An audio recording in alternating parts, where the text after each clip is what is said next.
नमस्कार प्यारे विद्यार्थियों, स्वागत है आप सभी का आपके अपने YouTube चैनल एकलव्य क्लासेज में। इस वीडियो में हम सीखेंगे कि कैसे आप अपवर्तनांक के क्वेश्चन को आसानी से सॉल्व कर सकते हैं। यहाँ से जितने भी क्वेश्चन बोर्ड एग्जाम में पूछे जाते हैं उन सभी टाइप को हम एक ही वीडियो में कवर करवा देंगे। तो चलिए देखते हैं हम अपवर्तनांक के क्वेश्चन कैसे लगा सकते हैं। अपवर्तनांक के क्वेश्चन लगाने के लिए देखते हैं हम कितने टाइप से हम लगा सकते हैं इसको। तो अपवर्तनांक को हमने 4 टाइप में बांट दिया है, क्योंकि इसके 4 अलग अलग सूत्र से लगाना पड़ेगा। तो सबसे पहला सूत्र क्या हम लगाएंगे, n बराबर sine I upon sine R, इसको टाइप 1 में रख दिया। दूसरा n बराबर 1 upon sine C, type 2। Type 3 n बराबर c upon V. Type 4 an g बराबर 1 अपान जी एन ए, या जी एन डब्ल्यू बराबर a n w upon a n g। इस टाइप के जितने भी क्वेश्चन बनते हैं आपकी किताब में भी होगा, तो वो सब क्वेश्चन आप कर ले जाएंगे। बस निश्चिंत रहिए, थोड़ा धैर्य बनाए रखिए। तो चलिए सबसे पहले हम टाइप 1 से शुरुआत करते हैं कि कैसे इसको हम लगा सकते हैं। सबसे पहली बात कि जो भी यहाँ पर संकेत दिया गया है, आई है, आर है, एन है, ये सभी संकेत का हमको मतलब पता होना चाहिए, तभी हम कोई भी न्यूमेरिकल लगा पाएंगे। तो चलिए सबसे पहले हम एन को देखते हैं। एन क्या है?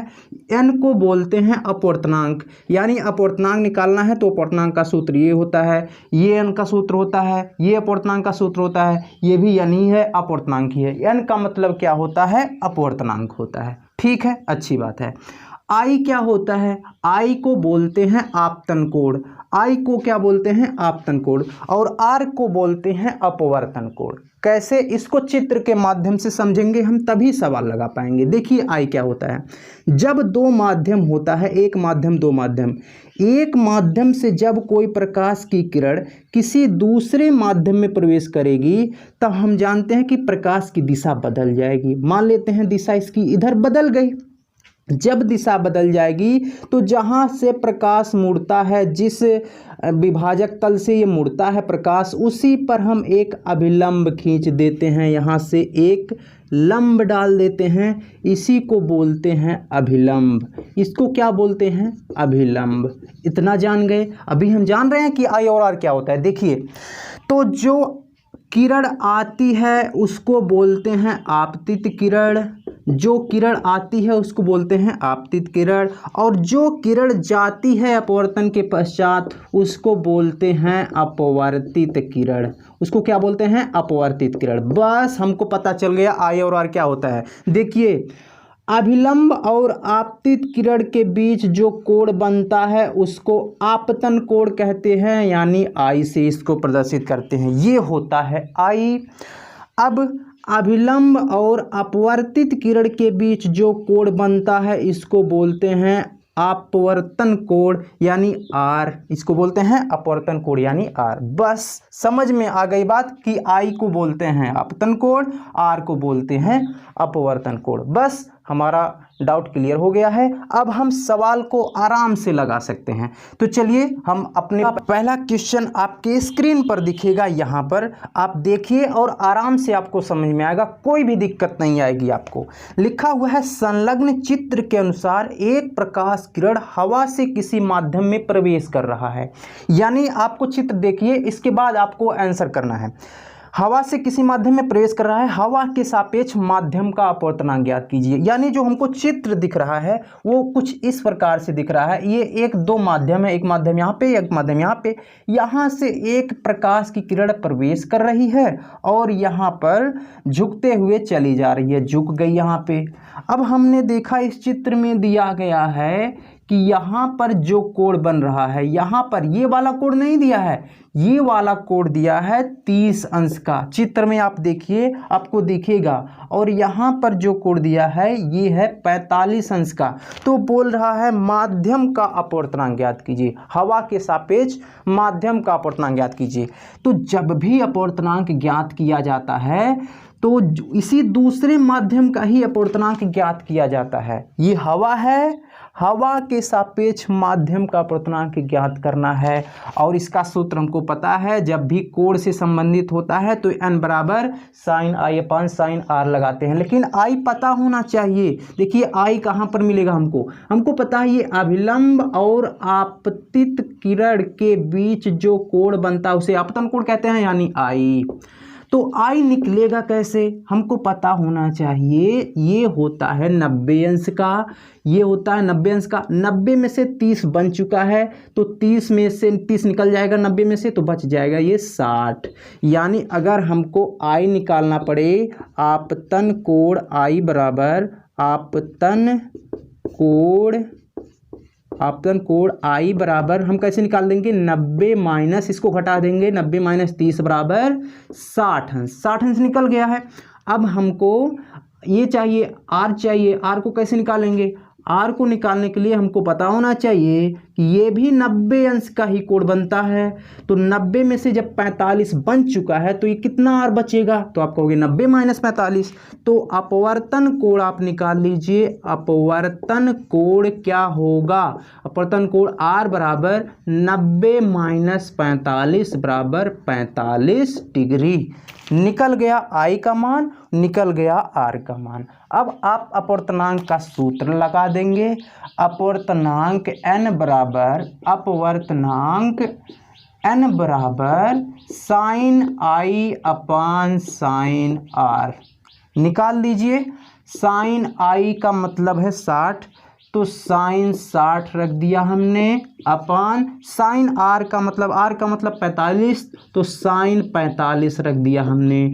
आप मैथ पढ़ रहे हैं, हमको पता है, और हमको ये भी पता है कि आपको साइन 60 अंश का मान मालूम होगा और साइन 45 अंश का मान मालूम होगा। तो रख दीजिए फटाक से। बोलिए साइन 60 अंश का मान √3/2 होता है, अपान बोलिए साइन 45 अंश का मान 1/√2 होता है। तो जब इसका आप गुणा करेंगे, इसका ऊपर का सबसे नीचे में, बीच का बीच में गुणा हो जाएगा n बराबर। तो हमको क्या मिलेगा, यहाँ देखिए n बराबर हमको मिलेगा √3 × √2 कर दोगे, √3 × √2। अब पान में क्या करोगे, 2 का 1 में गुणा, तो 2 का 1 में जब गुणा करोगे तो 2 ही आएगा, लेकिन हम 2 को क्या करेंगे, √2 × √2 लिख दे रहे हैं। जब √2 लिखेंगे तो ये एक √2 कट गया। अब n बराबर हमारे पास बचा √3/√2। अब √3/√2 का हम मान रख देंगे। कैसे मान, यहाँ पर आंसर आ जाएगा, लेकिन अगर मान रखेंगे तो और अच्छा लगेगा हमको। देखिए √3 का मान होता है 1.732 अपान √2 का मान होता है 1.414। तो जब आप इसका भाग करेंगे तो आपको n मिलेगा अपवर्तनांक 1.225 मिल जाएगा। आपको अपवर्तनांक क्या मिल जाएगा, 1.225। ये आपका राइट आंसर हो जाएगा आपके पहले सवाल का जवाब। उम्मीद है आपको एकदम समझ में आया होगा। कुछ नहीं करना है, अगर आई दिया है तो ठीक, आर दिया है तो ठीक, डायरेक्ट रख देंगे। नहीं दिया है, अगर इस तरफ उल्टा वाला कोड दिया है तब हम 90 में से घटा के लिखेंगे, इतना ध्यान रखना है। बाकी इस टाइप का जो भी क्वेश्चन आता है आप लगा ले जाओगे, अपने किताब में झांकिए, देखिए अगर ऐसा कोई टाइप दिख रहा है तो आराम से लगा लेंगे, कोई दिक्कत नहीं आएगी। बढ़ते हैं टाइप 2 की तरफ, जो क्रांतिक कोड से संबंधित है। तो चलिए हम आंकिक प्रश्नों के, अपवर्तनांक के आंकिक प्रश्नों के टाइप 2 में आ गए हैं। टाइप 2 में क्या है, हम इसमें करेंगे n बराबर 1/sin c, यानी क्रांतिक कोण। ये सी को क्रांतिक कोण बोलते हैं। क्रांतिक कोण से अपवर्तनांक निकालना सीखेंगे, जैसा क्वेश्चन में दिया रहेगा। तो चलिए सबसे पहले हम इसका मतलब समझेंगे। n क्या है, c क्या है। n को बोलेंगे अपवर्तनांक, n क्या है, ये है अपवर्तनांक, और c क्या है, c को बोलेंगे हम क्रांतिक कोण। बस इतना याद रखिए आप, आपका काम हो जाएगा। क्वेश्चन आपकी नज़र में आएगा तो आपकी नज़रों से निकल नहीं पाएगा। देखिए इस टाइप का क्वेश्चन आपके स्क्रीन पर दिखेगा, लिखा हुआ है यदि वायु के सापेक्ष किसी द्रव का क्रांतिक कोण 45 अंश है। क्रांतिक कोण मतलब सी 45 अंश है, अच्छी बात है। यानी हम क्रांतिक कोण सी बराबर क्या लिख दे रहे हैं, 45 अंश है। अच्छा, तो कह रहा है द्रव का अपवर्तनांक ज्ञात कीजिए, यानी क्या ज्ञात करना है, द्रव का अपवर्तनांक, यानी अपवर्तनांक n ज्ञात करना है। n का प्रश्नवाचक चिन्ह लगा दीजिए। बस n और c के संदर्भ में हमको सूत्र पता होना चाहिए। n बराबर 1/sin c लगा दीजिए। यहाँ पे अपवर्तनांक n बराबर 1/sin c। n को निकालना है तो n को ऐसे रहने दो, 1/sin c का मान, c यानी क्रांति कोण का मान कितना है, 45 अंश है। बस आपने मैथ पढ़ रखा है, त्रिकोणमिति आपको अच्छा लगता है पढ़ना, तो साइन 45 अंश का मान आपको याद होगा। n बराबर होता है साइन 45 अंश 1/√2, साइन 45 अंश का मान 1/√2, ये √2 पर चला आएगा तो आ जाएगा आराम से निकल के n बराबर √2। अभी हमने पहले बताया कि √2 का मान क्या होता है, n बराबर √2 का मान हो जाएगा 1.414। इस तरीके से आपने टाइप 2 को भी समाप्त कर दिया है। लेकिन एक क्वेश्चन हम और करेंगे इसी टाइप का, जिसमें आपको क्रांति कोण निकालना रहेगा और अपवर्तनांक दिया रहेगा। चलिए ऐसा कुछ दूसरा क्वेश्चन कर लेते हैं और इसको हम पहले मिटा देते हैं। चलिए इसी टाइप का दूसरा क्वेश्चन आपके स्क्रीन बोर्ड पर दिख रहा होगा, आपको दिखेगा कि कांच वायु के लिए क्रांति कोण का मान ज्ञात कीजिए। इस बार क्रांति कोण पूछ रहा है, कांच वायु के लिए क्रांति कोण का मान ज्ञात कीजिए यदि वायु के सापेक्ष कांच का अपवर्तनांक 1.5 है, ये आपको बताना है। तो देखिए क्या क्या दिया गया है, दिया है अपवर्तनांक n बराबर, अपवर्तनांक n बराबर दिया गया है 1.5, n बराबर 1.5 और ब्रैकेट में कुछ दिया गया है साइन 42, साइन 42 बराबर है, इसमें दिया गया है 0.67। अब देख लेते हैं कि यहाँ पर हम कौन सा, क्या पूछा गया है, पहले पूछा गया क्रांति कोण, क्रांति कोण को C से प्रदर्शित करते हैं, यानी क्रांति कोण C हमको निकालना है। अब देखिए n और C, इसका सूत्र क्या है, n और C के संदर्भ में n बराबर 1/sin C, आराम से लगा देंगे, n बराबर 1/sin C। अभी हमको यहाँ पर क्रांति कोण निकालना है, आराम से निकलेगा, देखते जाइए। बस n का मान क्या है, 1.5 रख दीजिए बराबर, अब यहाँ पर 1/sin C को ऐसे रहने दीजिए। यहाँ पर जो साइन 42 है अभी इसका ज़रूरत यहाँ पर पड़ेगा। अब 1.5 को क्या करेंगे, 15/10 रख देंगे, आपने भिन्न पढ़ रखा होगा, 15/10 कर देंगे 1.5 को, और 1/sin C यहाँ पर ऐसे पड़े रहने देंगे, अभी आराम करने देंगे उसको। 5 दूना 10, 5 तियाँ 15, 3/2 हो गया। अब 1/sin C यहाँ पर 3/2 है तो sin C बराबर 2/3, उल्टा हो जाएगा, sin C बराबर 2/3, इतना निकाल लिया। 2/3 को जब आप भाग करेंगे तो 0.666666 ऐसे आएगा। 2 में 3 से भाग करेंगे तो sin C बराबर आएगा, sin C बराबर 0.666 ऐसे चलता जाएगा। तो लेकिन यहाँ पर हम देख रहे हैं 0.67 लिखा हुआ है, इसका मतलब हम 666 को बार बार ना लिख करके 0.67 लिख देते हैं, लिख सकते हैं। अब sin C बराबर 0.67 आ गया यहाँ पर सॉल्व करने के बाद, तो इसी का उपयोग अब आपको करना है। 0.67 को क्या लिख सकते हैं हम, साइन 42, ऐसा प्रश्न ने कहा हुआ है, तो यहाँ पर आप साइन 42 रख दीजिए। तो साइन C बराबर साइन 42 अंश। अब यहाँ देखिए साइन और साइन यहाँ पर भी है, बराबर है दोनों, तो C और 42 अंश बराबर होना चाहिए, यानी C का मान कितना निकल गया, C बराबर 42 अंश हो गया। तो C बराबर क्या हो गया, 42 अंश। क्रांति कोण का मान कितना निकल गया, 42 अंश। तो जब इस तरीके से आपको प्रश्न में पूछा जाए क्रांति कोण का मान कितना है, तो लास्ट में जो क्वेश्चन के साइन 42 यानी जो ब्रैकेट में लास्ट में क्वेश्चन के देता है वही कोण जो साइन के साथ होता है, यही क्रांति कोण बाद में निकल के आ जाता है।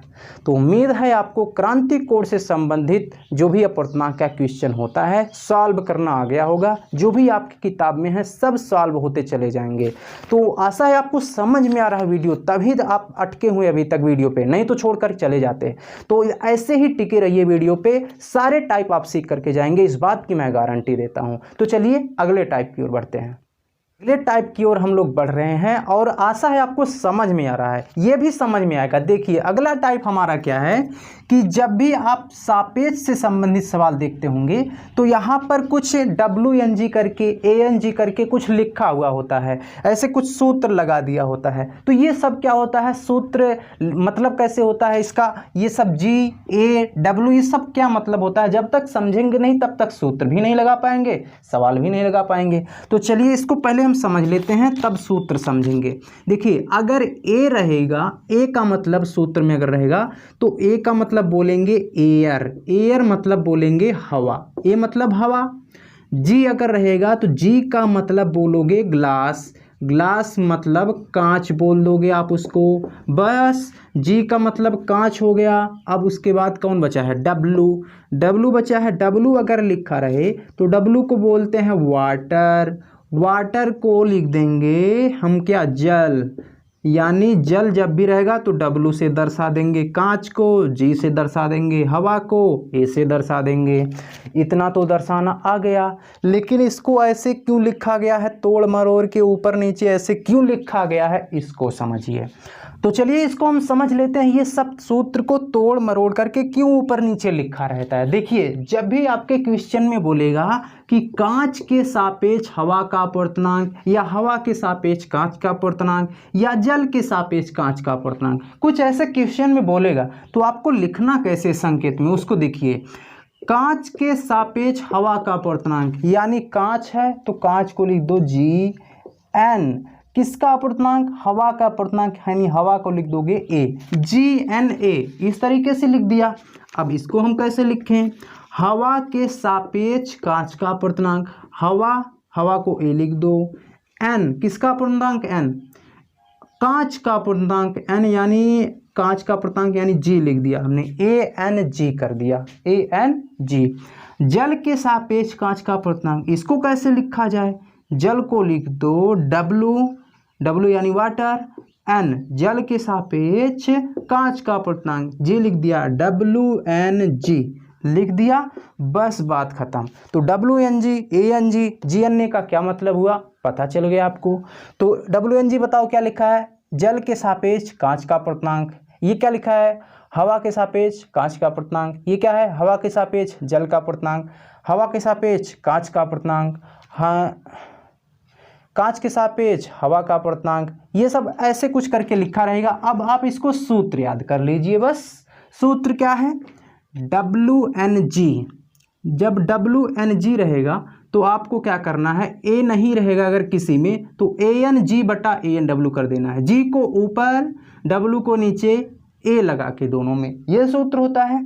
दूसरा सूत्र क्या होता है, अगर ANG रखा रहे किसी में भी, अगर A आ जाए तो अगर A आ जाएगा तो हम 1/, में उल्टा कर देंगे, इसको बदल देंगे, ANG बराबर 1/, GNA कर देंगे, उसको उल्टा कर देंगे 1/, में करके। ऐसे इसी प्रकार यहाँ पर भी अगर किसी में भी A आ गया तो GNA बराबर 1/, उल्टा ANG कर देंगे। बस इतना सूत्र अगर आपके दिमाग में बैठ गया है तो सवाल भी बैठ जाएगा, न्यूमेरिकल भी आराम से आ जाएगा। तो चलिए इस टाइप के क्वेश्चन को आराम से निपटारा कर देते हैं।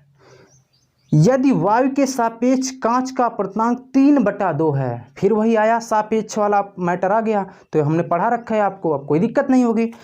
तो 3/2 दिया गया है, तो कांच के सापेक्ष वायु का अपवर्तनांक ज्ञात कीजिए। जो दिया है संकेत के रूप में लिख दीजिए, बस काम आपका हो जाएगा। यदि वायु के सापेक्ष कांच का अपवर्तनांक, यानी वायु के सापेक्ष किसके सापेक्ष, A के सापेक्ष, किसका अपवर्तनांक, कांच का अपवर्तनांक, G हो गया, ANG कर दिया हमने, बस ANG कितना दिया गया है, 3/2।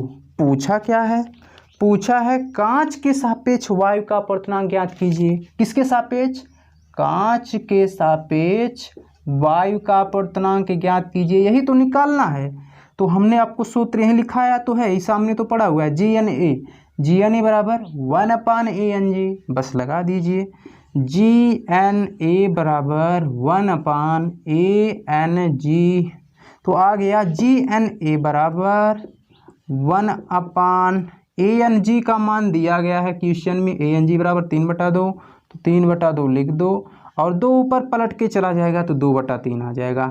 यानी GNA को आप हिंदी में लिख देना यहाँ पे पहले कि कांच के सापेक्ष हवा का अपर्तनांक बराबर GNA बराबर 1/3/2, तो उल्टा हो जाएगा GNA बराबर 2/3। ये आपका राइट आंसर हो जाएगा। इस हिसाब से आप इसको सॉल्व कर लेंगे। तो इसी टाइप का एक क्वेश्चन और देखेंगे जो बोर्ड एग्जाम में बार बार पूछा जाता है और काफ़ी एकदम चर्चित में रहता है ये क्वेश्चन। तो चलिए इसको देख लेते हैं। आपके पास भी होगा, अगर कोई भी बुक हो ना तब भी उसमें ये क्वेश्चन मिलेगा जो मैं आगे बताने जा रहा हूँ। क्वेश्चन है इसी टाइप का एक क्वेश्चन, कांच का अपर्तनांक 3/2 और जल का अपर्तनांक 4/3 है। तो ज्ञात कीजिए, 2 पॉइंट है इसमें, कांच का अपर्तनांक जल के सापेक्ष और जल का अपर्तनांक कांच के सापेक्ष। अगर आप अपने खुद से प्रयास करेंगे तो जो हमने वीडियो में आपको पहले अभी बताया था सूत्र, इसी को सूत्र पे तो आप लगा देंगे आराम से। तो चलिए जो जो दिया है उसको आराम से लिख लीजिए और आराम से अपना आंसर दे दीजिए। दिया है कांच का अपर्तनांक 3/2 है, यानी अपर्तनांक तो दिया है किसका, कांच का अपर्तनांक कितना 3/2। सापेक्ष तो बोला ही नहीं इसमें, कोई बात नहीं, देख लेते हैं। तो और जल का अपर्तनांक 4/3 है और जल का अपर्तनांक कितना है 4/3 है। सापेक्ष तो बोला नहीं इसमें, तो ध्यान रखिएगा जब भी केवल अपर्तनांक देगा सापेक्ष का नाम नहीं लेगा तो हमेशा वायु के सापेक्ष मानते हैं, हवा के सापेक्ष मानते हैं। तो हवा के सापेक्ष यानी ANG, हवा के सापेक्ष यानी ANW। तो ANG दिया है और ANW दिया है, 3/2 4/3। पूछा क्या है, पहला पॉइंट पूछा क्या है, पहला पॉइंट क्या पूछा है, कांच का अपर्तनांक जल के सापेक्ष। कांच का अपर्तनांक किसका अपर्तनांक, कांच का अपर्तनांक जी लिख दिया हमने, किसके सापेक्ष, जल के सापेक्ष। बहुत सही। WNG बराबर पूछा है, WNG का सूत्र तो लिखा है यहाँ पे, याद करने की जरूरत नहीं है सूत्र। कैसे करोगे आप, WNG को हम लिखेंगे, G को ऊपर पहले ANG अपान W के नीचे ANW, कर दिया ना। अब बस फटाक से मान रख दीजिए, ANG का मान ANW का मान, सामने दोनों पड़े हुए हैं, रखा रखाया है, एकदम परोसा पड़ा है, रख दीजिए। चलिए ANG का मान 3/2 बटा ANW का मान 4/3। तो WNG आपके पास क्या आ जाएगा, बोलो भैया। WNG बराबर 3 का 3 में गुणा 9 बटा 4 का 2 में गुणा 4 दूना 8। WNG बराबर 9/8। तो हिंदी में लिख लेना इसी के पीछे सटा के, क्या लिखोगे, जल के सापेक्ष कांच का अपर्तनांक WNG बराबर 9/8। ये हिंदी में यहाँ लिख लेना, मज़ा आ जाएगा लगाने में। दूसरा पॉइंट देख लेते हैं। दूसरा पॉइंट आप देख लीजिए, इसी का उल्टा पूछा है। पूछा है उल्टा क्या, कि जल का अपर्तनांक कांच के सापेक्ष। उल्टा क्या पूछा है, जल का अपर्तनांक यानी जल का अपर्तनांक किसके सापेक्ष, सापेक्ष वाला पीछे, कांच के सापेक्ष। बस जिसके सापेक्ष रहेगा उसको पीछे, जिसका अपर्तनांक उसको आगे, बस।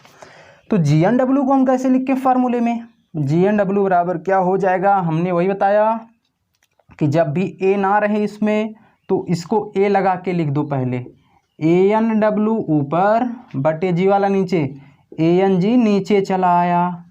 जब नीचे चला आया तो ये सो अब भी तो परोसा पड़ा हुआ है, केवल रास्ता बदल गया है, उल्टा हो गया है। ANW ऊपर यानी इसको पहले लिखेंगे 4/3, ANG को नीचे लिखेंगे 3/2।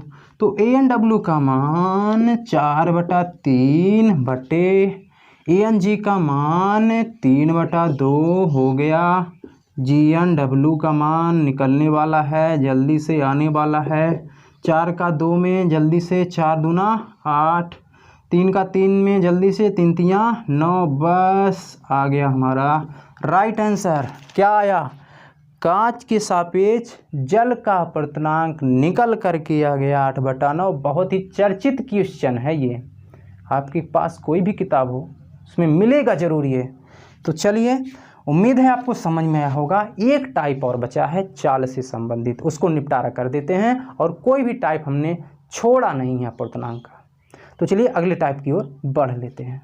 तो चलिए अगला टाइप है n बराबर c/v। बहुत ही इम्पॉर्टेंट, मोस्ट इम्पॉर्टेंट टाइप है n बराबर c/v। इस टाइप का क्वेश्चन मिलता ही मिलता है एग्जाम में।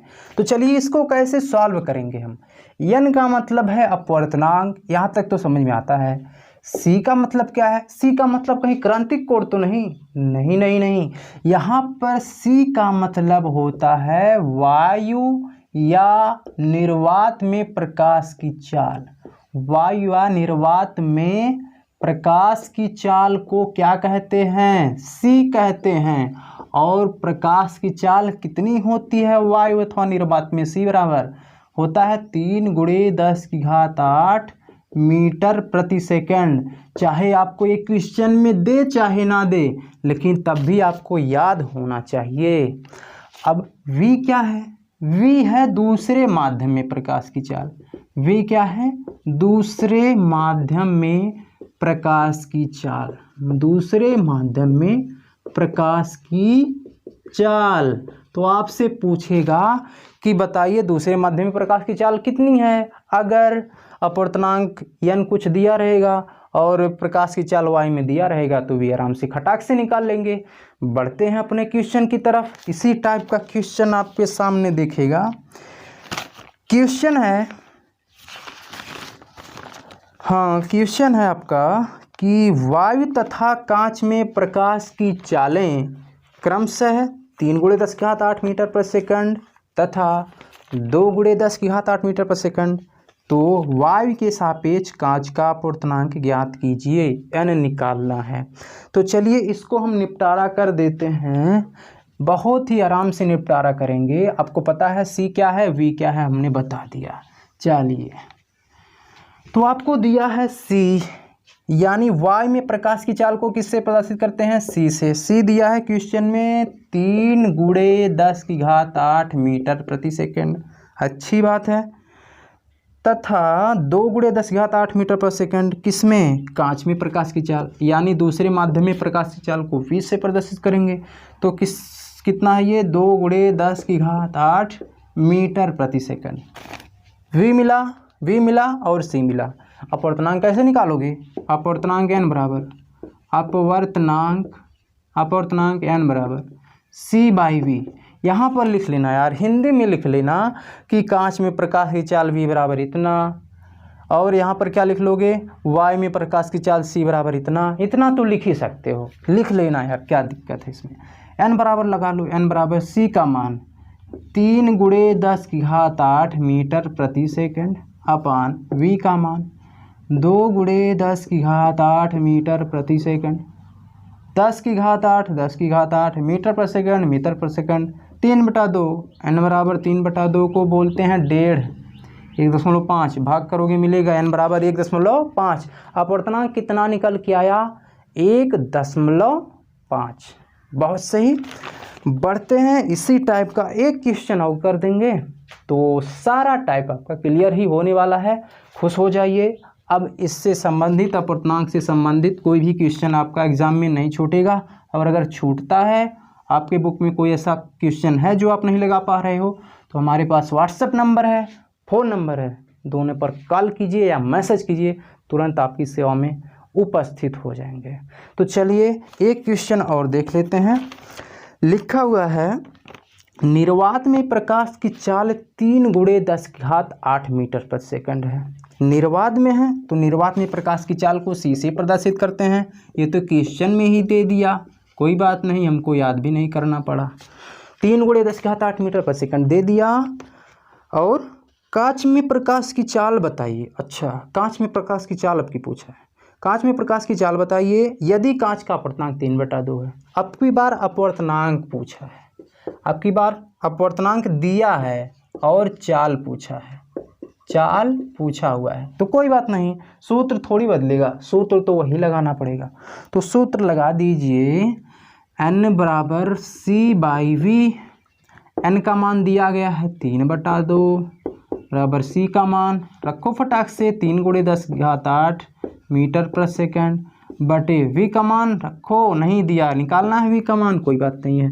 3 निकल गए, तो वी का 1 में गुणा, वी बराबर 2 का 1 में गुणा, 2 गुणे 10 की घात 8 मीटर प्रति सेकेंड, यानी चाल आ गई किसमें, कांच में प्रकाश की चाल। v बराबर लिख लेना, कांच में, अरे यार क्या लिख दिया, कांच में प्रकाश की चाल, v बराबर कितना निकला, 2 गुणे 10 की घात 8 मीटर प्रति सेकेंड। लगा दिया आपने। एक क्वेश्चन आपके होमवर्क के लिए हम देते हैं, इसी टाइप का क्वेश्चन है, देखते हैं आपको समझ में आया है कि नहीं आया है। अगर समझ में आया है तो कमेंट अपना आंसर करिएगा, मज़ा आएगा, हमको बहुत अच्छा लगेगा।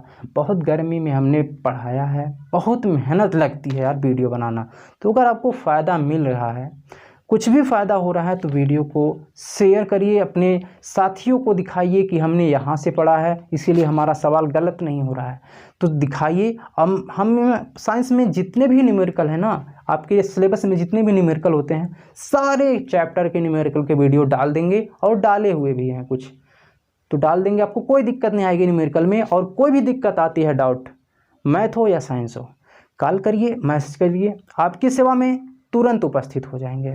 तो मिलेंगे नेक्स्ट वीडियो में। जय हिंद, जय भारत।